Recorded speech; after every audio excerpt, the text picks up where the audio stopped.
அக்கிப்பட்டு என்ன பண்ற? ஓ, பால் விளையாடுறியாம்மா? நானும் வர்றதா? அம்மாவுக்கு கொஞ்சம் வேலை இருக்குது, என்ன பண்றேன்னு பார்த்துட்டு போலான்ட்டு தான் வந்தேன். சரி விளையாடு, அம்மா இப்போ வந்துடுறேன்.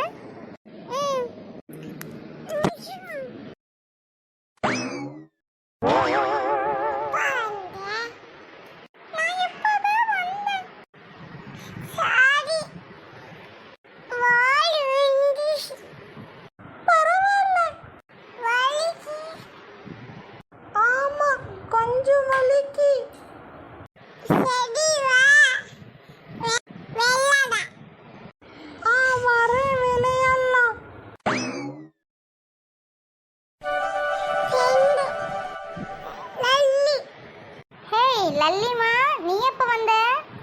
அப்பலாம் வந்தேன். சரி, 2 பேர் உள்ள வாங்க, ஸ்நாக்ஸ் எடுத்து வச்சிருக்கேன், சாப்பிடலாம். இந்த வீடியோ உங்களுக்கு பிடிச்சிருந்துச்சுன்னா லைக் பண்ணுங்க, ஷேர் பண்ணுங்க, கமெண்ட் பண்ணுங்க, மறக்காம சப்ஸ்கிரைப் பண்ணுங்க ஃப்ரெண்ட்ஸ். தேங்க்யூ.